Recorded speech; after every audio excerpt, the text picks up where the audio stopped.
Kamu anak kecil bisa apa kamu? Jangan pernah guru saya. Jangan coba-coba ngajarin renang ke bebek. Paranormal untuk mendapatkan uang secara cepat.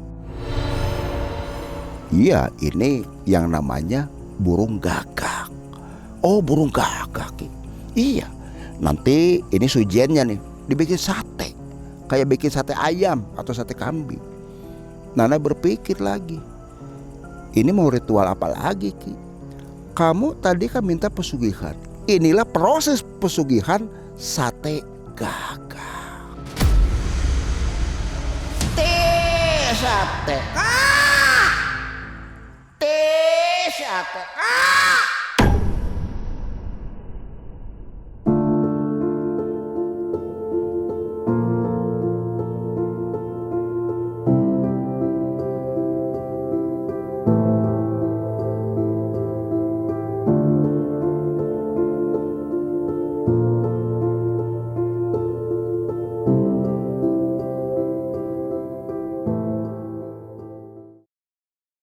Bismillahirrahmanirrahim. Assalamualaikum warahmatullahi wabarakatuh.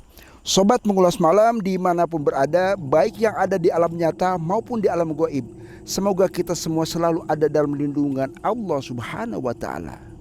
Di kesempatan malam hari ini, kisaran waktu pukul 1 WIB, Abah sedang berada di salah satu hutan pinggiran yang konon katanya angker. Bukan berarti kita menantang segala macam, ini dirasakan luar biasa. Bulu kuduk Abah pun dan tim dari Mengulas Malam pun ini pada merinding. Semata-mata untuk kepuasan dari Sobat Mengulas Malam. Abah menceritakan satu kisah yang dibagikan oleh salah seorang Sobat Mengulas Malam. Sebut saja beliau ini Mas Topik. Jadi seluruh nama, karakter, serta lokasi sengaja Abah samarkan untuk menjaga satu privasi yang tidak diinginkan kelak di kemudian hari. Karena Mas Topik ini sendiri menceritakan perihal kakaknya. Bila mana dari Sobat Mengulas Malam punya cerita, kisah pribadi, perihal mistis, silahkan dikirim melalui alamat email di bawah ini. Insya Allah nanti Abah akan ceritakan. Sobat Mengulas Malam, demi mendapatkan uang secara instan, tatanan ekonomi yang sedang betul-betul terhimpit, rasa sakit hati oleh mertua, istri pun menuntut minta cerai. Jalan pintas diambil untuk melakukan ritual pesugihan. Jangan pernah di skip tayangan video ini supaya tidak gagal paham.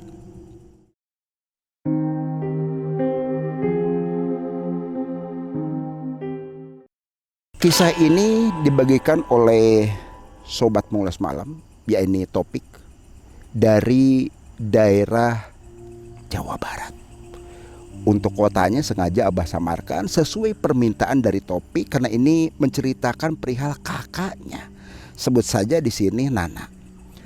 Kisah ini Topik menceritakan kejadian tahun 1998.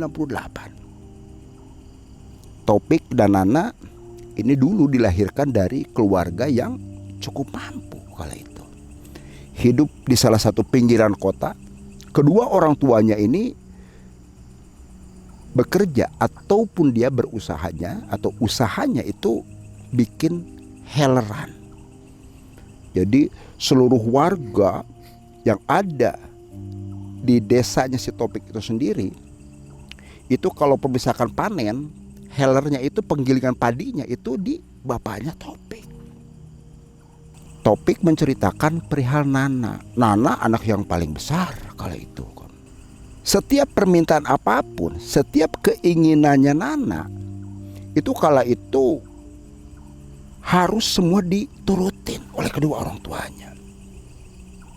Permintaannya kadang yang aneh-aneh. Usia masih muda belia, minta dibelikan kendaraan roda 2, segala macam. Orang tuanya khawatir, tapi ya karena namanya Nana itu tadi merasa orang tua saya mampu segala macam, pokoknya apapun yang permintaannya harus diturutin. Kalaupun tidak, marah, ngamuk. Barang-barang yang ada di rumah pun sempat ya rusak. Itu ke situ. Selain jahil si Nana itu, ya itu tadi anak tetangga sama segala macam, sampai pernah dilemparin sama Nana. Satu ketika yaitu tadi karena bapak dan ibunya pun merasa kesal oleh ulah Nana, sempat sakit. Tapi alhamdulillah proses berjalan itu ada perubahan menuju ke kesembuhan lagi. Bapaknya Nana mengingatkan kepada Nana, disaksikan Topik kala itu. Nah, kata bapaknya, sebut aja Pak Haji Aman. Kamu di sini kan anak paling besar. Kamu punya adik si Topik. Jadilah satu contoh, jadi satu figur. Bapak dan ibu tidak akan selamanya hidup. Usaha yang ada yang sedang Bapak jalankan ini, kelak kemudian hari kalian berdua yang akan melanjutkan. Jangan seperti ini terus. Nah, kata bapaknya Haji Aman ke Topik dan Nana kala itu. Tapi apa jawaban Nana? Alah, yang penting mah setiap permintaan apapun juga Nana gak mau bapak ataupun ibu ngelarang. Pokoknya harus diturutin, kata Nana. Topik yang ada di sebelahnya sambil memegang pundaknya Nana. Kak, jangan gitu sih kak. Hargai dong orang tua kita, hargain. Kamu diemlah, kata Nana sambil gebentak ke Topik. Bagaimanapun juga ya Topik melihat ke kakaknya, ya sudah, dia terdiam. Ibunya dan bapaknya pun Pak Haji Aman mengingatkan, sudah jangan ribut. Bapak sekali lagi mengingatkan kepada kalian berdua, terutama kamu Nana, kelak di kemudian hari harus lanjutkan usaha yang sudah Bapak rintis dari mulai nol sampai sekarang. Berkembang seperti ini, lanjutkan. Cukup sudah segitu aja pesan Bapak kepada kalian berdua. Singkat cerita, Topik dan Nana pun di saat bapak dan ibunya ini lagi ada kegiatan keluar kota cukup jauh, penggilingan padi ini kan terus berjalan. Kebetulan di salah satu desa tersebut ini lagi panen besar-besaran. Banyak yang giling padi ke situ. Topik ikutan bantu-bantu kakaknya ya Nana tadi kan. Tapi apa yang terjadi? Itu adik si Topik disuruh keluar, suruh pergi. Biarin saya aja, kata Nana. Nggak taunya apa yang terjadi. Di saat bapak dan ibunya datang sorenya, ditanyain gimana tadi yang giling padi ke tempat bapak dan ibu di sini. Bilangnya apa? Kata Nana. Sedikit sih pak, cuma sedikit, kata Nana. Padahal Topik ada, karena tidak boleh ada di situ di ruangan penggilingan, dia hanya di luar melihat banyak sebetulnya. Jadi ternyata Nana sudah apa? Sudah melakukan hal yang tidak terpuji, menyelipkan uang sebagian yang masuk yang seharusnya disetorkan kepada kedua orang tuanya. Toh uang orang tua itu adalah untuk anaknya juga, tapi Nana udah culas. Ya seperti itulah yang terjadi. Capek Haji Aman dan istrinya melihat kelakuannya, khususnya si Nana. Lama-lama seiring perjalanan usia segala macam, rentan usia, sakit. Tapi sebelum sakit, alhamdulillah Nana dan Topik pun ini diberikan kemudahan oleh Allah Subhanahu wa taala, yaitu membina satu rumah tangga. Kala itu Nana sudah memiliki 2 orang anak. Topik baru 1. Istrinya cantik, orang berduit. Mertuanya itu Pak Haji Amannya. Tapi ya itu tadi, karena kelakuan Nana lama-lama meskipun dia sudah berkeluarga, masih tetap ngerecokin ke situ. Tidak bisa mandiri. Serba pingin enak. Saking kesel, lama pikiran dan hatinya ujung-ujungnya apa? Kedua orang tuanya bersakit parah sampai meninggal dunia. Meninggal dunia. TBC penyakitnya. Kesel melihat kedua, khusus si Nana, anak itu bandel banget, tidak ada perubahan. Pasca meninggal dunia kedua orang tuanya, Topik lah yang coba membantu usahanya Nana. Tapi ya, gimana? Topik diusir. Tapi sebelum pergi dari usahanya yang bantu Nana, Topik mengingatkan, Kak, saya akan pergi. Saya akan berwirausaha sendiri. Tolong, Bapak pernah mengamanahkan, Ibu pernah mengamanahkan usaha yang sudah dirintis sepeninggal Ibu dan Bapak. Tolong kamu jaga sebaik mungkin. Jangan sampai timbul masalah, kata Topik ke Nana. Tapi apa jawaban Nana secara arogan? Kamu anak kecil bisa apa kamu? Jangan pernah guru saya. Jangan coba-coba ngajarin renang ke bebek. Nana angkuhnya. Ya sudah, sambil mengelus dada, Topik melihat kelakuan kakaknya. Dia pun pergi, meninggalkan. Tidak usaha di situ, dia berwirausaha. Singkat cerita, yaitu kembali melihat kelakuan Nana yang arogan. Para petani yang mau menggiling padi di arah ke tempatnya Nana itu karena sikap yang arogan, lama-lama mereka pun kurang simpatik. Kebetulan tidak jauh dari penggilingan yang Nana dapat warisan dari bapak dek di Boy itu ada yang buka. Lama-lama mereka pun beralih. Ujung-ujungnya apa yang terjadi? Sepi. Sudah mesin penggilingannya pun sudah overhaul, sudah waktunya harus diganti, banyak kerusakan segala macam. Jadi uang yang didapat itu buat servis. Dia tidak bisa memperbaikin. Dari mulai tali ban buat putaran aja dia nggak bisa perbaiki. Padahal kecil. Lama pemasukan tidak ada, ujung-ujung apa? Dijual mesin penggilingan padi satu-satunya buat menghidupin Nana dan anak istri, dijual. Habis. Kemampuan tidak ada, skill tidak mumpuni, taunya dia serba enak, serba ada dulunya. Susah. Anaknya yang sudah mulai beranjak meningkat ke remaja dari SD SMP butuh biaya yang besar. Pemasukan tidak ada. Ribut terus. Ujung-ujung ribut. Sampai-sampai istrinya pun kesel. Pergi ke orang tuanya. Pergi. Nana ditinggalkan. Segala warisan yang telah ibu bapaknya berikan ke Nana dan ke Topik mestinya, ini habis oleh Nana semuanya. Yang tersisa apa? Cuma motor itu juga, motornya sudah sebetulnya sudah tidak layak pakai. Kalaupun dinilai rupiah kala itu rendah banget. Kaki satu-satunya Nana itu hanya motor roda 2 tadi, yang kondisinya sebetulnya sekali lagi sudah tidak layak pakai. Dari orang yang cukup berada, ini betul-betul turun drastis banget. Rumah terjual, warisan dari orang tua, segala perabotan habis terjual. Tuntutan istrinya pun setelah pergi pulang ke rumah orang tuanya minta cerai. Pusing 7 keliling. Serba enak. Bisa dibayangkan oleh sobat Mengulas Malam.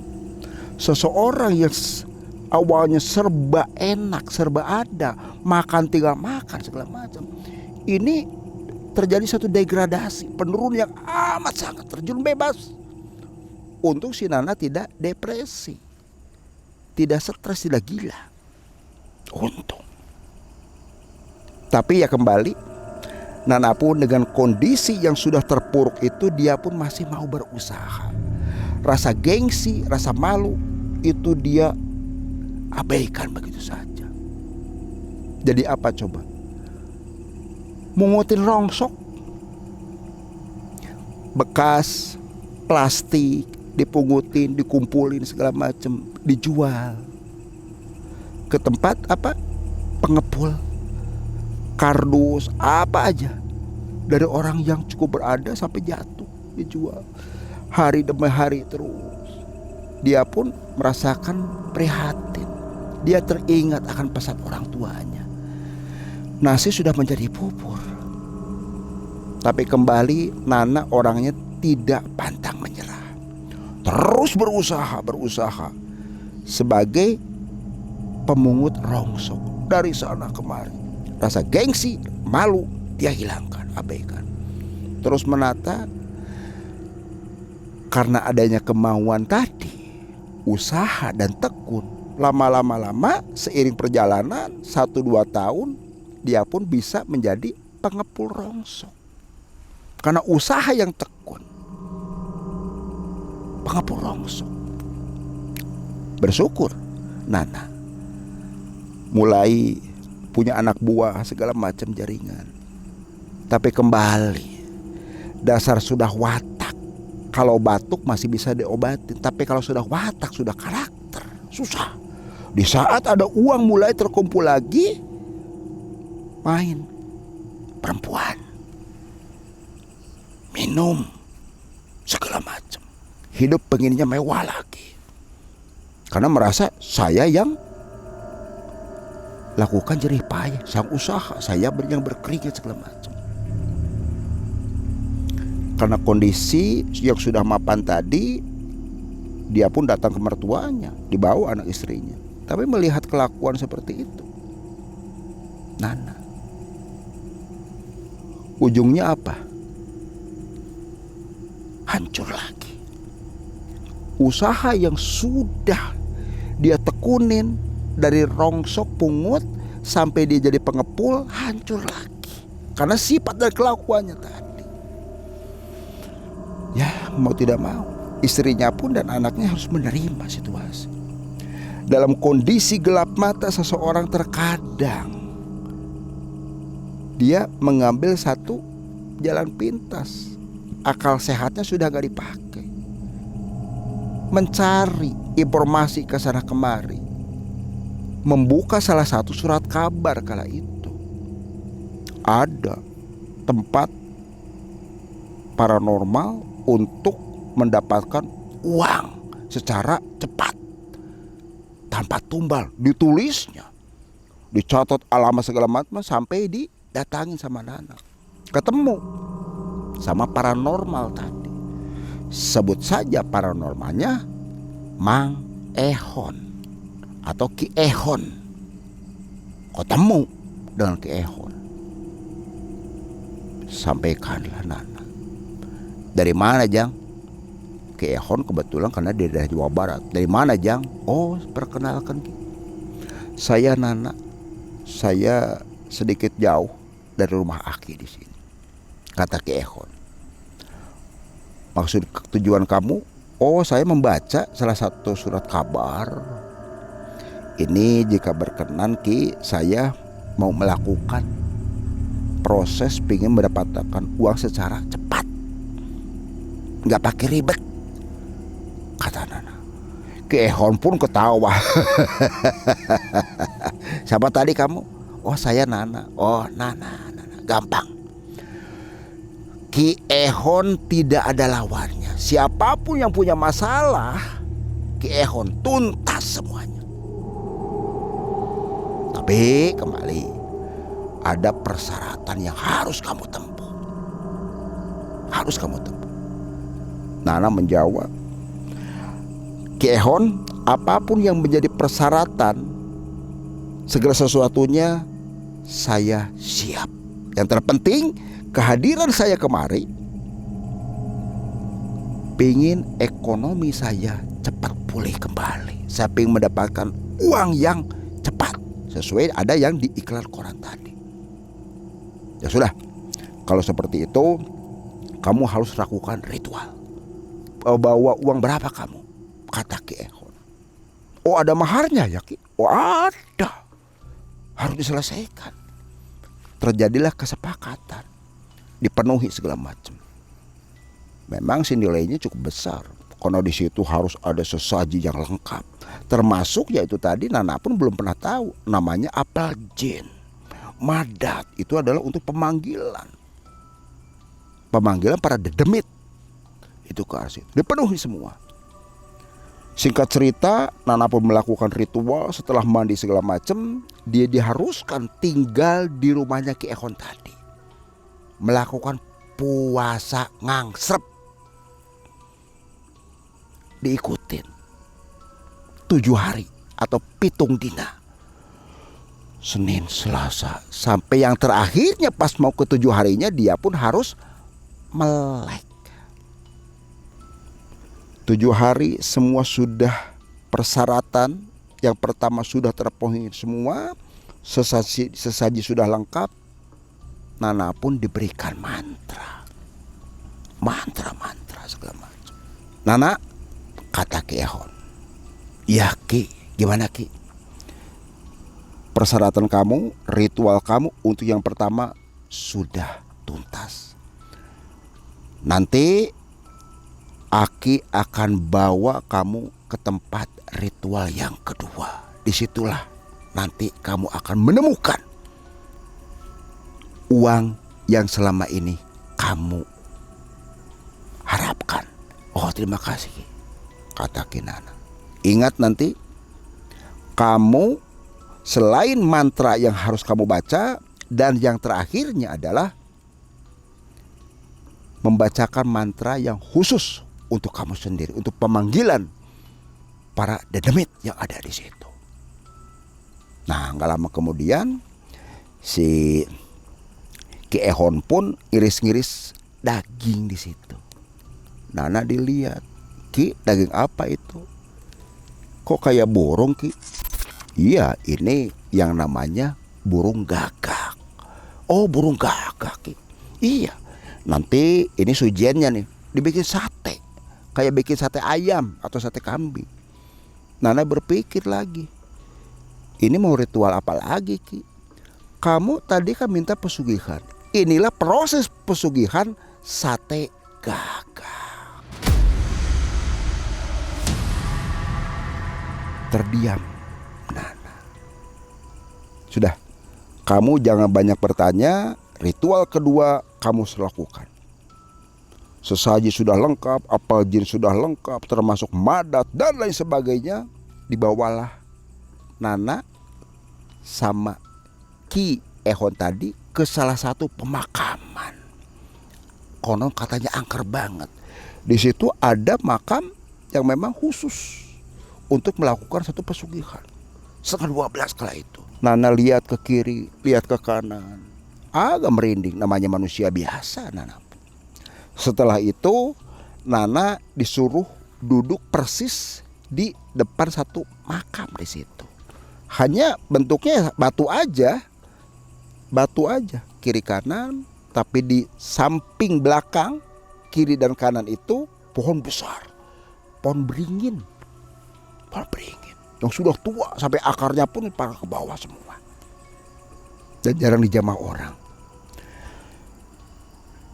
Ki Ehon nyampaikan ke Nana, kamu lakukan ritual kedua di sini. Jangan sampai gagal. Keberhasilan kamu ada di sini nantinya. Ada di sini. Oh iya Ki, apa yang harus saya lakukan? Kata Nana balik bertanya ke Ki Ehon. Yang pertama, kamu bacakan mantra yang Aki berikan kepada kamu. Dan ingat, kondisi mata kamu harus dalam keadaan tertutup. Nanti kamu pun pakaian kamu harus lucutin. Sisakan saja hanya pakai celana dalam. Kata Ki Ehon ke Nana, aduh dingin banget Ki. Ini nyamuk aja banyak banget, gimana? Ada yang lain tidak Ki? Untuk ritual kedua. Inilah persyaratan. Kalaupun kamu ingin mendapatkan segala sesuatu yang cepat, ya seperti ini harus dilakukan. Nana berpikir lagi, karena kondisi memang mendesak dan sangat terdesak, sangat membutuhkan sekali. Diikutin. Pakaiannya dilepas, hanya menggunakan atau memakai celana dalam. Dibawalah pakaian Nana itu sama Ki Ehon. Kamu tinggal di sini. Sepeninggalnya Ki Ehon, karena Ki Ehon pun sudah memberikan amanat ke Nana baca mantra, dan yang terakhir mantranya itu memanggil dalam kondisi meram. T-sate, T-sate, 3 kali dikeper satenya itu tadi. Yang pertama dibakar itu apa coba? Madat dan jin apel. Baru pertama Nana melihat dibikin dari semacam kuningan, dibuka kayak aspal, kayak ter, wangi banget, dibakar terus. Dan memang sebelum itu juga uang senilai kala itu 50.000 itu disimpan di bawah kakinya Nana. Sambil itu terus aja 3 kak terus. Ada kurang lebih sekitar 1 jam lebih lah. Sudah kondisinya dingin segala macam. Nggak lama kemudian setelah bacakan mantra sambil memanggil-manggil tegagak, rasanya Nana kala itu ini memasuki satu dimensi yang lain. Seakan dia itu ada di salah satu pasar Kremping namanya. Penuh. Ada yang jualan kiri kanan. Ya seperti layaknya di manusia biasa. Nggak lama kemudian lagi gebar-gebar gitu, datang satu sosok yang sangat menyeramkan. Perempuan, disebut perempuan itu karena rambutnya panjang tapi mukanya rata. Pucat pasi. Mau mundur tadinya Nana. Tapi karena sudah kondisi tanggung, ya sudah. Nana punya prinsip tidak akan ada yang mati sama demit apapun juga. Itu prinsip Nana kala itu. Sudah bulat hatinya. Dia pesen sate yang tidak ada mukanya rata, yang perempuan tadi hanya 6 tusuk dibakar. Nah, udah kayak begituan, pesen dari Ki Ehon, uang yang 50.000 dibayar seperti ini, dibayar. Masukin ke tempat yang memang sudah disiapkan, karung, masukin. Terus hilang begitu saja, ngantri datang. Tadi perempuan yang tidak ada mukanya rata di sini, pucat pasi segala macam. Ada lagi yang matanya cuma 1 di sini. Ada lagi yang datang juga ini yang sudah mulai pada berdarah. Itu ke arah situ. Ada yang tidak ada tangannya. Pokoknya serba menakutkan. Sampai genderuwo pun datang. Besar, hitam, matanya merah. Nah itu yang paling banyak permintaan. Nggak selesai demikian, habis. Bertenang, merasa senang, pulang. Uang yang sudah terkumpul luar biasa banyaknya, dibawa dan berhasil. Pulanglah ke Kiseto, nyampaikan sampai ke Kiseto, ya sudah, kamu berhasil bawa. Tapi ingat, jangan pernah kamu mengucap ingat kepada Allah terus. Nah lama kemudian, yaitu tadi, ternyata membawakan satu efek tumbal. Usaha dirintis lagi, mulai berjalan. Berapa selang kemudian itu, ada kurang lebih sekitar 5 tahunan. Pertama anaknya meninggal, dua-duanya. Seminggu. Terakhir ya istrinya, habis. Uang yang didapat buat usaha, memang usahanya luar biasa, nambah lagi. Jadi juragan rongsok lagi. Habis segala macam, sampai dia pun karena sudah mumpuni usahanya, cari istri lagi. Dia tidak menyadarin bahwa anak dan istrinya itu sudah meninggal karena tumbal tadi. Yang konon katanya tidak ada tumbal, kata siapa? Lama, kurang lebih sekitar 2 atau 3 tahunan kala itu kosong, dia dapat lagi perempuan, dijadikan istri. Alhamdulillah istri yang kedua ini orang yang alim, jebolan dari salah satu pondok pesantren yang terkenal kala itu. Namanya rumah tangga, memiliki satu keturunan tapi sempat kosong. 1 tahun kemudian baru memiliki seorang anak. Perjalanan waktu, seiring perjalanan waktu, siluman yang telah memberikan uang yang begitu besar yang telah dipakai oleh Nana menagih janji, meminta tumbal. Tapi karena istrinya kuat masalah agama, istiqomah banget, sholat malam tidak pernah berhenti, dia sudah tahu bahwa suaminya melakukan hal yang tidak diharapkan, yang tidak diinginkan. Pernah mengingatkan, tapi ya sering mengelak. Alhamdulillah istrinya pun terjaga, ada yang melindungi, keimanannya kuat kepada Allah Subhanahu wa Ta'ala. Siluman tadi yang sudah harusnya mengambil tumbal istri dan anaknya dalam kurun waktu sekitar 5 tahun, ujung-ujungnya si Nana sendiri yang menjadikan korban. Siluman datang menagih bahwasanya istri kamu itu ada yang melindungi, satu cahaya yang amat sangat terang, pancaran cahayanya kami tidak mampu dan kamu harus saya ambil. Tumbal yang diminta adalah ikat pitu. Nana pun balik bertanya, tumbal ikat pitu itu apa gerangan Paduka? Kata Nana sampai terkaget. Tumbal ikat pitu adalah tumbal kamu sendiri sebagai bentuk pocong yang diikat dalam 7 ikatan. Nana sudah tidak bisa mengelak karena kamu sudah telah merasakan uang yang telah kami berikan. Singkat cerita, Nana pun meninggal dunia.